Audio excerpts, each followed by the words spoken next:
Urban times news channel. आपको बता दें कि 78 दिन लगातार किसानों के आंदोलन को हो चुके हैं और इस 78 दिन के जो समय में आपको बता दें कि बहुत सारी परेशानियां किसानों को झेलनी पड़ी। मौसम की मार भी झेलनी पड़ी, लेकिन जो सत्ता पक्ष है उनके जो नए नए तरीके के जो षड्यंत्र है उनसे भी कहीं ना कहीं जो किसानों को है कई बार परेशानियां उठानी पड़ी, लेकिन किसानों के जो हौसले हैं वो कभी कमज़ोर नहीं नज़र आए। आपको बता दें कि 78 दिन के बावजूद भी आज किसान लाखों की संख्या में दिल्ली के सभी 6 बॉर्डरों पर डटा हुआ है। गोदी मीडिया यहाँ पर दिखाती है कि आंदोलन कम है, कुछ एक लोग हैं, पता नहीं क्या क्या नाम जो है किसानों को 78 दिन के अंदर जो है सत्ता पक्ष के लोगों के द्वारा या फिर ये कहे कि उनके प्रचार तंत्र के द्वारा दे दिए गए हैं। वहीं आपको बता दें कि आज हमारे साथ में किसान बिल को लेकर के जो किसानों के साथ षड्यंत्र किए जा रहे हैं उसको लेकर के तमाम ऐसी बातें हैं। लगातार हम किसान आंदोलन को कवरेज कर रहे हैं। यहाँ पर एक बात ज़रूर है, हर लोग कह रहे हैं कि दुश्मन दुश्मन दुश्मन। वहीं आपको बता दें कि चौधरी छोटूराम जी की अगर हम बात करें तो चौधरी छोटूराम जी की 2 बातों को अगर हम माने तो एक बात को कहीं ना कहीं किसान पहचान चुका है, लेकिन दूसरी बात जो उन्होंने कही कि दुश्मन को पहचानो, तो वो दुश्मन कौन है, कहाँ है, क्या है, कैसे पहचाना जाएगा? क्योंकि आंदोलन के अंदर जिस तरह से 28 तारीख को राकेश टिकैत के आंसू गिरे लोग जुड़े, लेकिन 26 जनवरी को जिस तरह से जो घटनाक्रम हुआ वो आपने सबने देखा। जिस तरह से किसानों के आंदोलन को बदनाम करने की कोशिश की वो भी आपने देखा। वहीं आपको एक चीज़ और बताते चले कि जो ये आंदोलन है, किसान आंदोलन जो है, ये किसान आंदोलन ना रह करके अब ये देशव्यापी राष्ट्रव्यापी आंदोलन बन चुका है। भला ही जो है गोदी मीडिया ये ना कहे, लेकिन हमारा ये मानना है क्योंकि इस आंदोलन को भले ही किसान लीड कर रहा हो, लेकिन इस आंदोलन के अंदर हर वो वर्ग है, हर वो तबका है जो कि इस सत्ता पक्ष पार्टी से किसी न किसी तरीके से नाराज़ है। चाहे फिर हर क्षेत्र को निजीकरण की बात हो, एयरपोर्ट बेचने की बात हो, रेलवे बेचने की बात हो, तमाम जो राष्ट्रीय जो हमारी धरोहर थी उसको किस तरह से बीजेपी सरकार ने सत्ता में आते ही प्राइवेट हाथों में दे दिया है और बात करते हैं कि मैं देश नहीं बिकने दूंगा। तो तमाम ऐसी बातें हैं, उसको चर्चा करने के लिए हमारे साथ भारतीय किसान संयुक्त यूनियन के राष्ट्रीय प्रवक्ता है भूपेंद्र सिंह रावत जी है, जो कि अच्छे जानकार है, इतिहास के भी जानकार है और बहुत सारी जो अंदर की बातें हैं वो ये जानते हैं। कई ऐसे नेता हैं जो नेता तो है, किसान नेता है, अपने आंदोलन भी कर रहे हैं, लेकिन जो इनके पास जानकारी है वो शायद ही किसी के पास होगी। तो आज हमारे साथ में भूपेंद्र रावत जी है, राष्ट्रीय प्रवक्ता है, तो इनसे पूछेंगे। सर, पहले तो ये बताएं कि जो आंदोलन चला हुआ है, लंबा समय हो गया है, कैसे देख रहे हो आप इस आंदोलन को? मैं आपने कहा कि प्रदीप कैसा, तो मैं आपको दावे के साथ में कह सकता हूं, मानव सभ्यता शुरू होने से लेकर आज तक इतना बड़ा अहिंसक और बलिदानी और मैं ये कह सकता हूं लोकतांत्रिक और निडर आंदोलन विश्व में कभी पहले नहीं हुआ। इतना बड़ा निडर, साहसी, बलिदानी, मतलब सरकार लाठी डंडा गोली तोप जेल कुछ भी कर दे, ये आंदोलन वापस होने वाला नहीं है। इसमें 279 लोगों की शहादत हो चुकी है।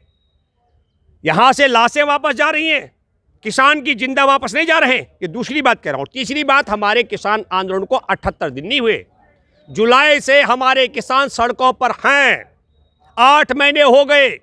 और मैं आपके माध्यम से कहना चाहता हूं, 27 अक्टूबर को हमने रकाबगंज गुरुद्वारे में तय किया था 6 महीने तक की तैयारी हमारी दिल्ली में आने की थी। और अब आपने सुना होगा राकेश टिकैत जी ने कहा 2 अक्टूबर तक का तैयारी हमारा हो चुका है। अब पूरा हरियाणा का एक एक परिवार, पश्चिम उत्तर प्रदेश का एक एक परिवार, किसानों ने अपने घर से अनाज, घर से दूध, घर से तमाम सब्जियां अब बेचनी बंद कर दी हैं। वो सब भंडारों में आ रही हैं। मैं आपको बताना चाहता हूं, हमारी पहली तैयारी 6 महीने की थी, अब 2 अक्टूबर तक की पूरी तैयारी हमने कर दी है। इसलिए मैं ये कहना चाहता हूं, हमारे आंदोलन का बहुत सुगध भविष्य है। संघ परिवार की मोदी सरकार को या तो यह 3 काले कानून जो हमारे देश के खाद्यान्न, खेत और खलियान को राष्ट्रीय बहुराष्ट्रीय कंपनियों के हाथों गिरवी रखने का षड्यंत्र है। मतलब सीधे शब्दों में कहूं कि भारत के लोगों की रोटी, जो हमारे पेट पालने की व्यवस्था है रोटी, उसको कंपनियों की तिजोरी में डालने का जो षड्यंत्र है, वो अगर सरकार खत्म नहीं करती है तो हमारा आंदोलन वापस नहीं होगा। 2, मैं दावे के साथ में कह सकता हूं, किसान परिवार में पला बढ़ा भी कहा जा रहा है, गुमराह किए गए। मोदी जी कह रहे हैं, मोदी जी ने कहा अपवित्र है यह आंदोलन।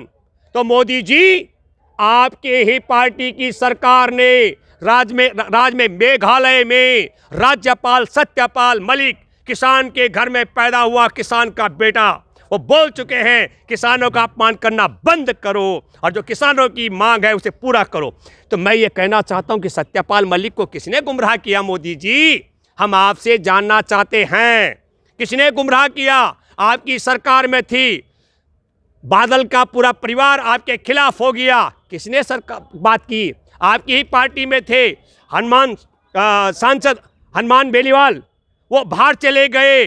और मैं आपको बताना चाहता हूं, जो किसान के घर में पैदा हुआ, किसान का मतलब सिर्फ हमारा वो नहीं जो जमींदार है, जो खेती किसानी करने वाले के बाल बनाता हो, उसके कपड़े सीता हो, उसके हथियार तैयार करता हो, उसको भी 36 के 36 जाति को हम मानते किसान परिवार के हैं।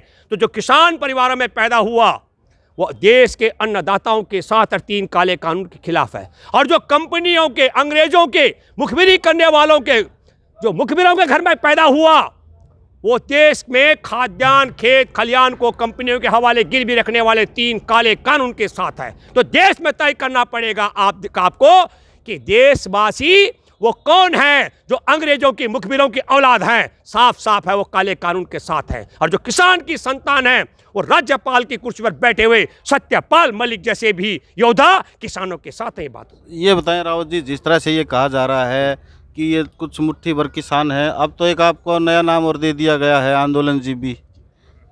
तो आप आंदोलन लगातार करते हैं, भूमि बचाओ का भी आपने आंदोलन चलाया है, बहुत सारे आंदोलन चलाए हैं, तो आप इस बात को कैसे देखते हैं कि आपको आंदोलनजीवी कहा गया? नहीं, ये जो आपने कहा कि एकदम आप जो आंदोलनजीवी कहा, उन्होंने ठीक कहा। हमारे देश के अंदर आंदोलन तो देश की आज़ादी की जंग में भी हुआ था, 1857 में शस्त्र क्रांति का, और 1917 में आए थे अहिंसा का हथियार लेकर के।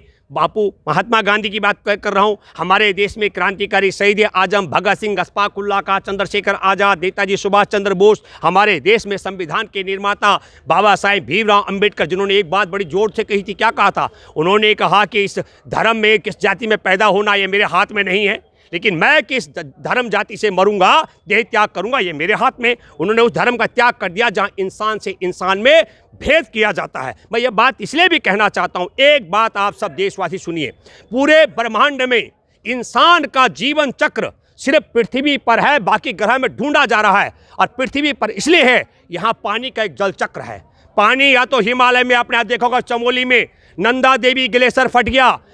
इस धरती पर पानी या तो इस ग्रह में पानी बर्फ में के रूप में होता है, या नदी में बह रहा होता है, या भूजल में होता है, या समुद्र में होता है, या वाष्प में होता है। और मैं कहना चाहता हूं कि नंदा देवी से लेकर के यहाँ तक पूरे रास्ते में हिंदू हो, मुसलमान हो, सिख हो, बौद्ध हो, जैन हो, पारसी हो, ईसाई हो, और कोई पशु हो, उन सब का मलमूत्र नदियों में बहकर आता है। और हम शहर के लोग, मैं कह रहा हूँ, राजधानी दिल्ली हरियाणा का मलमूत्र का पानी छान करके पीते हैं हम लोग। हमारे घरों में पाइपलाइन से पानी आता है, और जिसके घर में वो पानी पाइपलाइन से नहीं आता है, उसके घर में टैंकर से आता है। जिस घर में टैंकर से नहीं आता, वो अपने घर से बर्तन लेकर जाता है। किसी ने नहीं कहा इसमें दलित का मलमूत्र आता है। हरियाणा में कुत्ते गधे का मलमूत्र भी आता है, भैंस का भी आता है, इंसानों का भी आता है, पशुओं का भी आता है। हम इस पानी को नहीं पिएंगे। इसलिए मैं एक बात कहना चाहता हूँ, इस धरती पर जो इंसान में भेद करते हैं, उनसे मैं अपील करता हूं, ये पशुओं का मलमूत्र नदियों में बहकर आता है, सबसे पहला काम ये करो, इसे पीना बंद कर दो, तो मैं मानूंगा कि आप में निष्ठा है। एक बात कहता हूं। दूसरी बात, आपने कहा आंदोलनजीवी,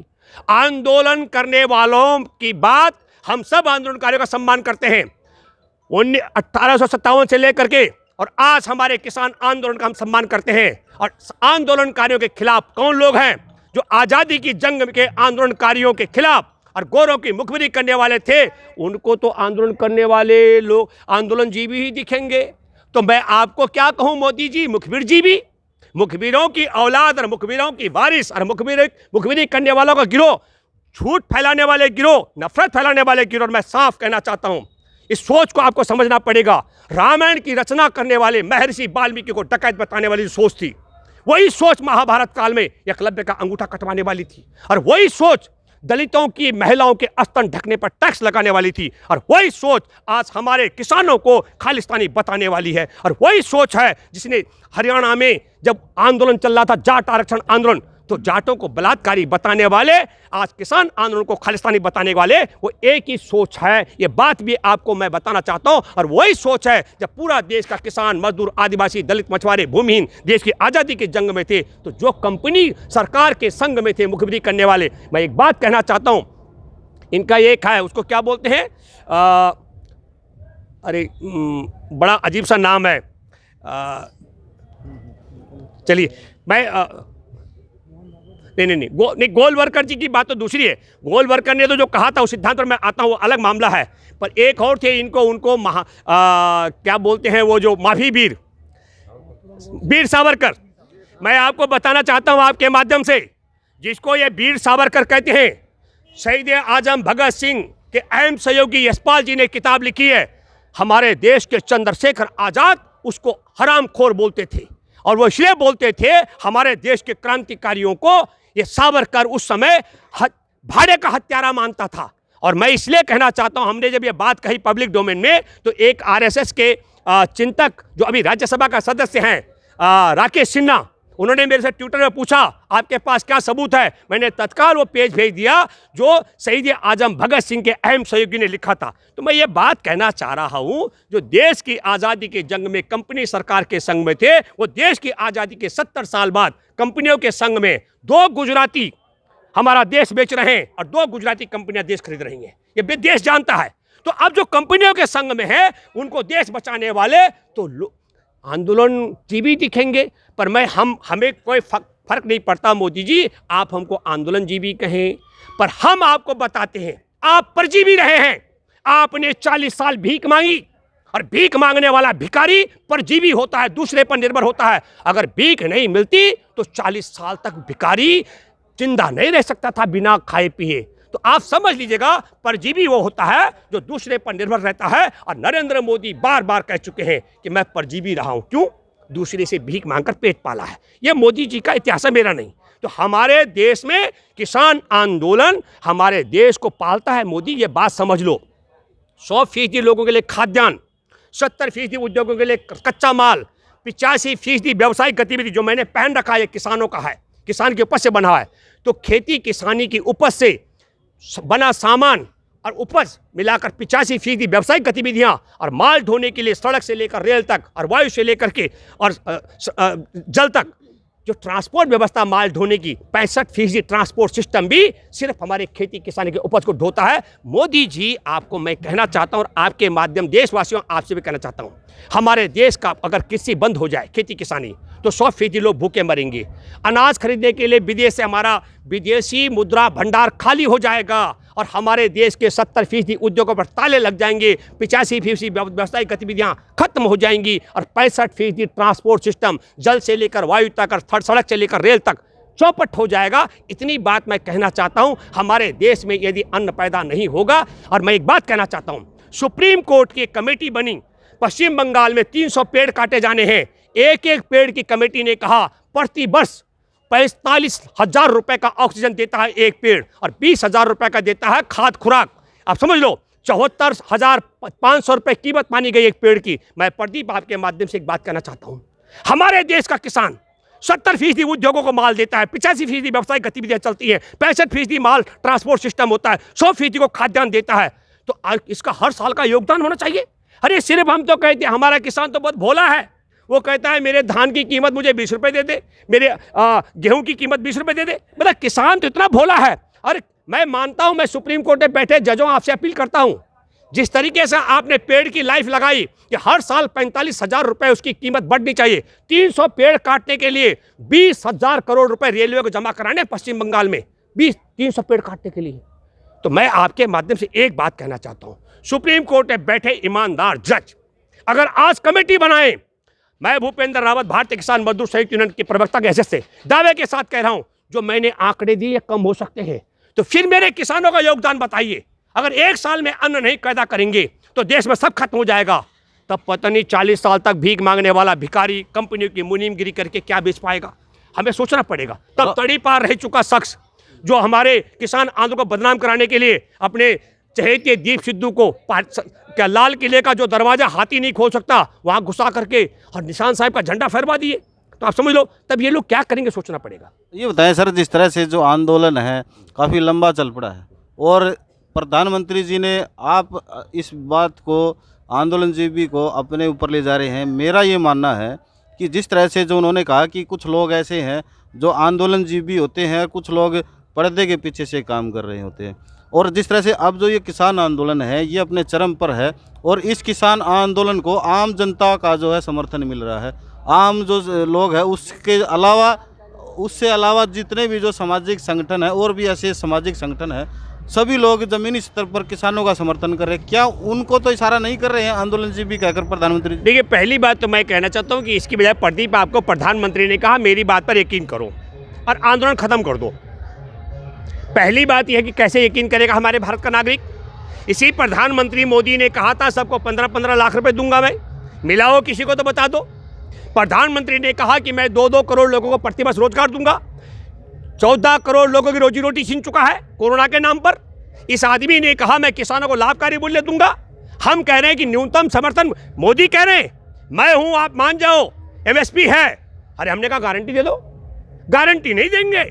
एमएसपी है पर गारंटी नहीं देंगे। अरे भाई, इनकी सरकार है बिहार में इन्हीं की सरकार में आपको बताना चाहता हूं, बिहार को रसातल में पहुंचा दिया। हमारी पूरी लड़ाई है कि मंडी व्यवस्था हरियाणा पंजाब की तरह बनाई जाए और मोदी सरकार और संघ परिवार मोहन भागवत का इशारा है कि पूरे भारत की मंडियों को बिहार की तरह चौपट किया जाए। तो मैं आपके माध्यम से दावा करता हूं, सुन लो मोदी और भागवत के बाप की ताकत नहीं है, पूरे भारत को तुम बिहार की मंडी में तब्दील कर दो और हम दावा करते हैं हम हरियाणा पंजाब की जैसे मंडी व्यवस्था पूरे देश में लागू कराएंगे। ये ताकत हमारे किसानों में है। अच्छा, ये बताइए, एक मिनट, जो कह रहे हैं अरे हरियाणा किसान पंजाब का किसान, ये सादत अपने थोड़ी दे रहे हैं। और ये किसानों की लड़ाई मुट्ठी भर नहीं है। आपका सवाल था नरेंद्र मोदी जी, सच में तुम चाय वाले की औलाद हो तो 14,445 रेल फेरे लगाते रोजाना। भाई हमारी रेल चलवा दे मोदी, रेल। मैं दावा के साथ में कहता हूं पूरा भारत दिल्ली आ जाएगा, पूरा भारत। इसलिए है ये मुट्ठी भर का मामला नहीं है। हरियाणा नजदीक है, पंजाब नजदीक है, राजस्थान का हिस्सा नजदीक है, पश्चिम उत्तर प्रदेश नजदीक है, इसलिए ट्रैक्टर से आ रहे हैं। पूरे भारत के दिल्ली किसानों को दिल्ली आने के लिए रेल चाहिए और रेल मार्ग के लिए मोदी ने बड़ी चतुराई के साथ में रेल इसलिए नहीं चला रहा है। अच्छा एक बात बताइए, हमें कोरोना है किसी में? जुलाई से हमारे किसान खुले आसमान के नीचे हैं, न कोरोना का भय, न मास्क जरूरी, न शारीरिक दूरी, और खुले आसमान में पहले रेल की पटरियों पर तेरे पड़े हैं राजधानी दिल्ली के इर्द गिर्द, खुले आसमान में कड़कती ठंड में, क्योंकि 3 काले कानून को हटाने के लिए लड़ने की हमारी है मजबूरी। तो मोदी एक बात बताओ भैया, ये जो तुमने रेल रोकी हुई है इन्हें चालू करा दो। बस एक बार रेल चालू करा दे मोदी तो ये ठप्पा खत्म हो जाएगा। जो ये कहते हैं ये हरियाणा पंजाब की लड़ाई नहीं है, ये पहले इन्होंने कहा सरदारों की लड़ाई है। हर महीने दावा किया सरदारों की कोई लड़ाई नहीं है, ये हमारे देश के किसानों की लड़ाई है। फिर इन्होंने कहा ये निशान साहिब फहराने की लड़ाई थी। हमने कहा बिल्कुल नहीं, निशान साहिब को कभी वहाँ लाल किले पर फहराने की लड़ाई नहीं थी। तो कभी इन्होंने कहा खालिस्तानी है, अब ये क्या करने लग गए, ये मुट्ठी भर हरियाणा पंजाब। अरे मोदी तुमने तो नेट काट दिया, इतने घबरा गए। आपको बताता हूँ नेट कनेक्शन काट दिए और मैं आपको माध्यम से फिर कह रहा हूँ जेल जाएगा मोदी। हरियाणा के लोग जो बीमार है ना, दिल्ली नहीं जा पा रहे इलाज कराने के लिए, उनकी जान जा रही है, जेल भिजवाएंगे। अगली सरकार जब बनेगी तो देशद्रोह का मुकदमा और हत्याओं का मुकदमा और सड़कें खुदवाने का, आतंकवाद का मुकदमा खट्टर पर चलेगा, योगी पर चलेगा, मोदी पर चलेगा। देश इनके बाप का नहीं है, देश संविधान से चलता है। असंवैधानिक है हमारी सड़कें खुदवा देना, असंवैधानिक है 5 फीट ऊंची दीवार कराना, असंवैधानिक है सड़कें खुदवा कर किले गड़वा देना, और असंवैधानिक है हमारे किसानों को अपवित्र बताना। आप समझ रहे हैं ना? जो अब 40 साल तक भीख मांगे, जो तब पहले कंपनी सरकार के मुनीम थे, मुखबिर थे, अब कंपनियों के मुनीम बन गए, वो हमारे किसानों के चरित्र पर सवाल उठा रहे हैं। ये बताएं सर, जिस तरह से आपने बोला कि अगली सरकार आएगी तो इन पर मुकदमे लगेंगे, तो लगने ही हैं। लेकिन ये कैसे साबित होगा या कैसे लगेंगे? क्योंकि कुछ लोगों का मानना है कि ईवीएम जो है पूर्ण तरीके से भाजपा का एक वो बन चुका है, ईवीएम को हैक करने की बात कर दी। देखिए एक बात मैं कहना चाहता हूँ आपके माध्यम से, अगर पॉलिटिकल सवाल पर आपका है प्रदीप तो मैं सीधा जवाब दूं।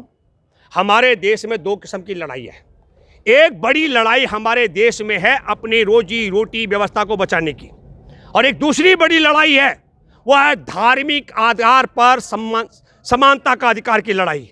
तो जो दलित और पिछड़, मैं बता रहा हूं, जो वंचित है, जिनको मंदिरों में नहीं जानते थे, इन्हीं के गुर्गे, जो देखिए कितना बड़ा खेल है। इन्होंने एक चतुराई के साथ बताता हूं, हमारे देश में आरक्षण व्यवस्था है, 51% जनरल कोटे को था। कितना? 51%। अब 51% जनरल कोटे को होने पर अलग अलग राजपूत भी, जाट भी, गुजर भी, कई जातियां खड़ी हुई, हमका आरक्षण दो। बोले एक काम करते हैं, 10% आरक्षण जनरल को दे देते हैं। मैं बताना चाहता हूं, सुनो मेरे प्यारे देशवासियों, समझ लो कि जनरल कोटे के लोगों की संख्या थी 50, तो उनको रोटी मिल रही थी 51। अब उन 50 लोगों को जो 51 रोटी मिल रही थी, उनमें से कम 95% लोग जो 8 लाख से नीचे वाले हैं, उनके हिस्से चली गई 5.5 रोटी। अब कितने बचे? 5%। पढ़े लिखे हो जो मैं आंकड़ा बता रहा हूं, पहले जनरल कोटे पे थी 51 सीट, 100% जनरल लोगों को। अब उनमें से 85% आबादी को मिलेंगी 10 सीट, 10 रोटी। समझ लो कि आपको पहले 51 रोटी मिलती 100 लोगों को, अब 95 लोगों को मिलेंगी 10 रोटी और 5 लोगों को मिलेंगी 41 रोटी। उसमें भी कितनी चतुराई के साथ में, और जो इनके गुर्गे हैं मूर्ख, उन्होंने ताली बजा दी, अच्छा जनरल को भी आरक्षण हो गया। और मैं ये बात इसलिए कहना चाहता हूं, एक बेटी थी रिजर्व कोटे से, और वो रिजर्व कोटे से वंचित रह गई क्योंकि उसमें सीट भर चुकी थी। उसने दिल्ली हाई कोर्ट में आवेदन किया और कहा मैं जनरल कोटे से चाहती हूं कंपटीशन में। दिल्ली हाई कोर्ट के बाद सुप्रीम कोर्ट गए, सुप्रीम कोर्ट ने एक प्रावधान दिया, जो रिजर्व कोटे से होगा उसका जनरल कोटे में किसी भी कीमत पर वो मान्य नहीं होगा। और मैं कहना चाहता हूं, जिस तरीके का प्रावधान, तो जिसका माँ बाप रिटर्न टेस्ट करके 8 लाख रुपए से ज़्यादा की अपनी वार्षिक आय नहीं दिखाएंगे, वो सब लोग 95% उस आबादी में है जिनके हिस्से 10 रोटी रहेंगी। और वो लोग जो बाकी के 5% है, उनको 41% आरक्षण मिलेगा ऑटोमेटिकली। किसको? जो सबसे धनवान तबका 8 लाख रुपए से अधिक आमदनी वाला, उनको मिलेगा 41% आरक्षण, उनके लिए हो गया। ये बात मैं उनके लिए कहना चाहता हूं जो मूर्ख आरक्षण की मांग करते हुए बर्बाद हो गए और जो आरक्षण का विरोध करते थे। मैं उन लोगों से कहना चाहता हूं, मैं भूपेंद्र रावत मोदी ने जो गुमराह करूंगा, आंकड़े आपके सामने हैं। इसलिए मैं कहना चाह रहा हूं, इस पूरी व्यवस्था को भी आपको समझना पड़ेगा, कितनी चतुराई के साथ इन्होंने उनको भी ठग दिया जो आरक्षण की मांग कर रहे थे, और उनको भी बर्बाद कर दिया जो धार्मिक समानता की बात करते, उनको इतना साथ बैठ जाओ। लेकिन फिर आपको सोचना पड़ेगा, केरल के मंदिर का उदाहरण आपके सामने है, जो महिलाओं का मंदिर है, वहां पर क्या स्थिति होती है आपको मालूम है कि नहीं? तो मैं ये बात इसलिए कहना चाह रहा हूं, आज बहुत बड़ी आबादी गुमराह हो करके जो संविधान की पट्टी जलवाने वाले लोग हैं, जो मैंने फिर कहा कि महर्षि वाल्मीकि को डकैत बताने वाले, एकलव्य का अंगूठा कटाने वाले, दलित की महिलाओं पर टैक्स लगाने वाले, संसद की चौखट पर संविधान की पट्टी जलाने वाले, जाटों को बलात्कारी बताने वाले, आंदोलन को, किसान आंदोलन को खालिस्तानी बताने वाले, उनके साथ बैठ गए हैं। आप लोग सुधर जाओ, ये आपको बर्बाद करने के लिए आए हैं। सर ये बताएं कि जिस तरह से आप सारी बातें बता रहे हैं, मेरा ये एक सवाल और है यहाँ पर, जैसे कि पीछे 26 तारीख को ये आरोप किसानों के द्वारा लगाए गए कि भाई जो 26 तारीख को जो घटना हुई है वो आरएसएस के गुंडों ने करा है, या फिर बीजेपी के समर्थकों के द्वारा किया गया है, या फिर इन्हीं के आदमी के द्वारा किया गया है। अब जिस तरह से इतना लंबा जो आंदोलन चला हुआ है, अब क्या गारंटी है, अब कैसे इन चीज़ों से आप निपटने की कैसे योजना बना रहे हैं? जो देखिए, आपने जो सवाल किया प्रदीप, मैं सब दर्शकों को कहना चाहता हूं, जिस दिन से हमारा किसान आंदोलन शुरू हुआ, तब से लेकर संघ परिवार की सरकार हमारे आंदोलन को ख़त्म करने, बदनाम करने और इसको किस तरह तोड़ देने का चरित्र चल रही है। वो उसी चाल का हिस्सा था। जो पहली बात समझिए कि लाल किले पर कोई गुंडे नहीं गए। लाल किले पर आरएसएस बीजेपी का एक बड़ा नेता है, उसका नाम है दीप सिद्धू, जिसका फोटो नरेंद्र मोदी के साथ है। मेरा फोटो मोदी के साथ नहीं है, और मेरे जैसे किसी व्यक्ति का हो ही नहीं सकता। अमित शाह के साथ है। दीप सिद्धू का फोटो, एक हेमा मालिनी है इनकी नायिका भी और एक्टर, उनके साथ भी है। एक और है सनी देओल, उसके साथ में फोटो है। पर एक बात बताना चाहता हूँ, हमारे पूरे किसान आंदोलन को निशान साहिब का झंडा फहराने तक सीमित कराने का षड्यंत्र था हमारी। तो मैं आपको फिर कहना चाहता हूँ, दीप सिद्धू भारतीय जनता पार्टी के सांसद सन्नी देओल ने 6 दिसंबर को ट्वीट करके कहा कि दीप सिद्धू मेरा आदमी नहीं है। हम में से किसी ने पूछा दीप सिद्धू किसका आदमी है?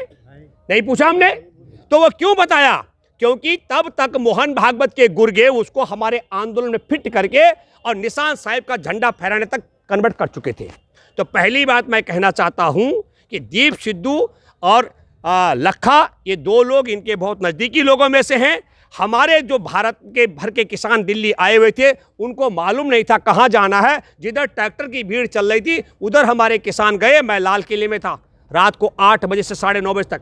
वहाँ कोई पुलिस फोर्स नहीं थी। मेरा वीडियो है, हजारों लोगों ने सुना है। वहाँ कोई पुलिस फोर्स नहीं थी। पुलिस फोर्स वहाँ तब तक थी जब तक हमारे लाल किले पर निशान साहिब का झंडा फहराकर किसान आंदोलन को निशान साहिब करना था। जब वो निशान साहिब हो गया तो पुलिस फोर्स हट गई थी। मेरा वीडियो पब्लिक डोमेन में भूपेंद्र रावत का वॉइस ऑफ इंडियन पीपल्स के पेज पर आप देख सकते हैं, जा करके उसको हजारों लोगों ने सुना है।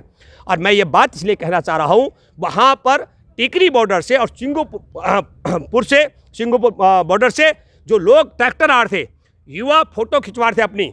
कोई लाल किले की तरफ किसी निगाह से या इस लालसा से नहीं देख रहा कि हमने यहाँ निशान साहिब फहराना है। सब लोग आ रहे थे, अपनी हाजिरी लगा रहे थे। मैं बहुत गंभीरता के साथ एक बात और बोलता हूँ। बाकी मित्रों ने बोला कि नहीं, पर मैं भारतीय किसान मजदूर संयुक्त यूनियन का प्रवक्ता और संयुक्त किसान मोर्चा में अहम सहयोगियों में से हूँ।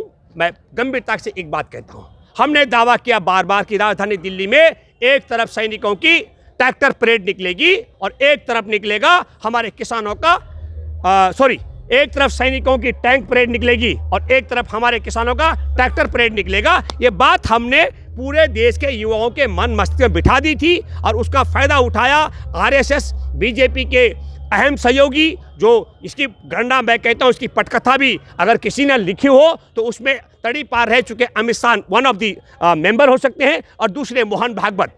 इन्होंने पटकथा लिखी, इन्होंने कहा अच्छी बात है। हमारे एक दुर्भाग्य बताता हूँ, हमारे देश में 14 फरवरी आ रही है। मैं आप सब लोगों से अपील करता हूँ, 14 फरवरी को हमारे पुलवामा में जवानों की शहादत के लिए आप सब लोग अपने घरों में, गांव में मशाल जुलूस निकालेंगे। शहर में हमारे जवानों की हत्या कराई गई थी 2019 में। मैं ये बात इसलिए कहना चाहता हूँ, जब हमारे 14 फरवरी को पुलवामा में 40 जवानों की हत्या करवाई, उस समय नरेंद्र मोदी नौकायन कर रहे थे, फिल्म शूटिंग कर रहे थे, जब हमारे जवानों के टुकड़े पड़े हुए थे।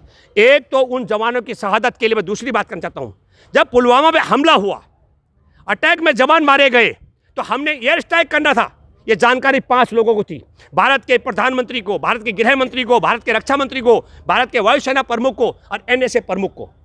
यह जानकारी 26 फरवरी को हमने एयर स्ट्राइक करना था, लेकिन 23 फरवरी को एक पत्रकार है अर्नब गोस्वामी ने अपने चैट करके लिखा, तो इन 5 में से वो एक देशद्रोही है, और यह सारे हैं मुझे नहीं पता, जांच का विषय है।